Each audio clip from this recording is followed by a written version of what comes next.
নমস্কার, বাঙালি ঘরকন্যা ব্লগে সবাইকে স্বাগত জানাই। আজকে রান্না করব সজনে ফুলের ঝাল। সজনে ফুল খেলে কী উপকার ও অপকার রয়েছে তা তোমাদের কাছে শেয়ার করব।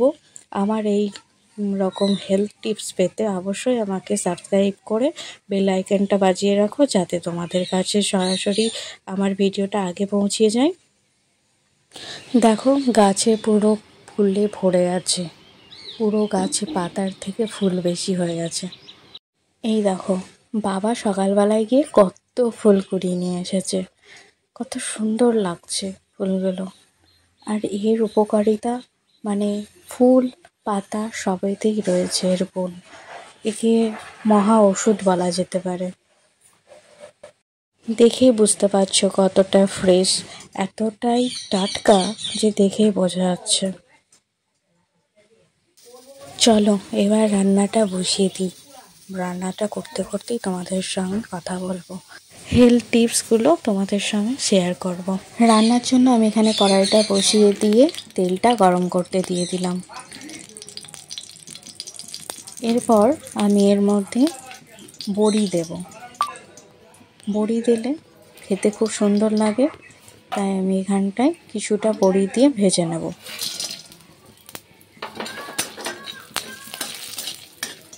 বড়িটা বেশ লাল লাল করে আমি ভাজবো। এখন দেখো সাদা রয়েছে, এটা পুরো হালকা একটু লাল লাল হয়ে যাবে, তখন আমি এটাকে নামিয়ে নেব। দেখো আমার হয়ে গেছে। ঠিক এইরকম ভাবে যদি বড়িটা ভেজে রাখা হয় তাহলে খেতে খুব ভালো হয়, মচমচে একটু লাগে, খেতে ভালো লাগে। তো তোমরা এরকমভাবেই ভাজবে। তারপরে আমি এর মধ্যে একটুখানি তেল দিয়ে দিলাম। বেশি তেল আমি ব্যবহার করি না প্রত্যেক দিনকার রান্নায়, কারণ বেশি তেল স্বাস্থ্যের পক্ষে ভালো নয়। ওর জন্য যতটা পারা যায় একটু কম তেলে রান্না করাটাই ভালো। দেখো আমি এখানে জিরে ফোড়ন দিয়ে দিলাম। জিরে ফোড়নটা খুব ভালো করে গরম হয়ে যাবে, তখন আমি এর মধ্যে ফুলটাকে দিয়ে দেবো। দেখো অনেকটা লাল হয়ে গেছে। আমি এর মধ্যে তেজপাতা দিয়ে দিয়েছি ফোড়নে। এবার আমি বেগুন, মটরশুঁটি আর ফুলটা এর মধ্যে দিয়ে দিচ্ছি। একে একে করে সমস্তটা আমি দিয়ে দিচ্ছি।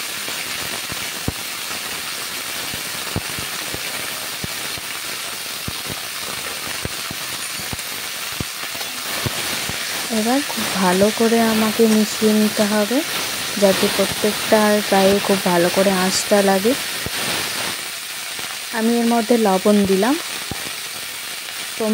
তোমরা তোমাদের স্বাদ মতো লবণটাকে অ্যাড করবে। এর মধ্যে আমি দিয়ে দিচ্ছি হলুদ গুঁড়ো। হলুদ গুঁড়োটা দিয়ে দিলাম। দিয়ে এবার খুব ভালো করে এটাকে মিশিয়ে নেব। দেখো খুব ভালো করে আমি প্রত্যেকটা খুব ভালো করে নেড়ে মিশিয়ে নিচ্ছি।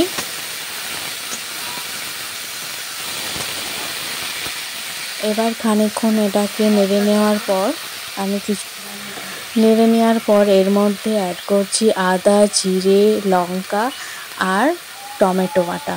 সবটাকে একসঙ্গে বেটে নিয়েছিলাম, সেটাই আমি এর মধ্যে দিয়ে দিলাম। তোমরা চাইলে আলাদা আলাদা করে বেটেও দিতে পারো, কোনো অসুবিধা নেই। এবারে খুব ভালো মতন মশলাটাকে আমি মিশিয়ে নিয়ে ভালো মতন কষবো। বিষয়টা একটুখানি ভাজা ভাজা টাইপের হবে। তারপরে ততক্ষণ আমি এটাকে কষিয়ে নেব। দেখো কতটা হয়ে এসেছে, গোটা ফুলগুলো কতটা কমিয়ে গেছে। এবার আমি এর মধ্যে জল অ্যাড করব।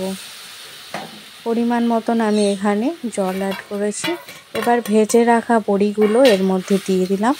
দিয়ে খুব ভালো করে এটাকে মিশিয়ে দিলাম। আমি এর মধ্যে চিনি অ্যাড করলাম, যাতে এটার স্বাদটা খুব ভালো মতন আসে। খুব বেশি দিইনি, অল্প একটু দিয়েছি। আর কিছুটা ঘি দিয়েছি। ঘি দিয়ে এবার এটাকে খুব ভালো করে আমি মিশিয়ে নেব। দেখো আমি খুব ভালো করে এটাকে মিশিয়ে নিয়েছি। এটাও গলে গেছে। এর মধ্যে জলটা দিয়ে আমি কিছুক্ষণ ঢেকে দেবো। প্রায় 5 মিনিট পর আমি ঢাকনা খুললে আবারও ভালো করে মিশিয়ে নিচ্ছি। এটা প্রায় হয়ে গেছে।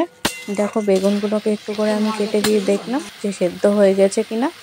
এবার খানিকটা ময়দা, মানে 1 চামচ, ছোটো চামচের 1 চামচ ময়দা দিয়ে আমি জাস্ট এটাকে নেড়ে নিচ্ছি, কারণ এটা একটু শুকনো শুকনো ভাব হবে তার জন্য।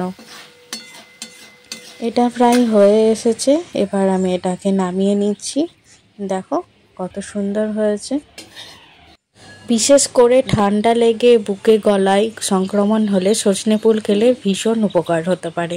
তাছাড়া নানান ধরনের পুষ্টিগুণেও ভরপুর এই সজনে ফুল।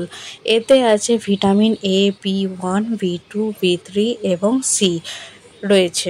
আছে ক্যালসিয়াম, আয়রন, ফসফরাস, ম্যাগনেসিয়ামও।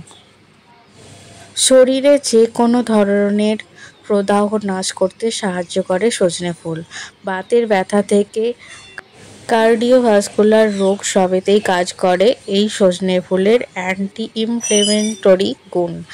যারা দীর্ঘদিন ধরে ডায়াবেটিসের সমস্যায় ভুগছেন তাদের জন্য মহাওষুধ সজনে ফুল। ইনসুলিন, হরমোন উৎপাদন, ক্ষরণ এবং কার্যকারিতা নিয়ন্ত্রণ করতে পারে এই সজনে ফুল। আশা করি ভিডিওটা তোমাদের সবারই উপকার হবে। আর অবশ্যই কমেন্ট করে জানিও ভিডিওটি কেমন লেগেছে। শেষ পর্যন্ত দেখার জন্য অনেক অনেক ধন্যবাদ।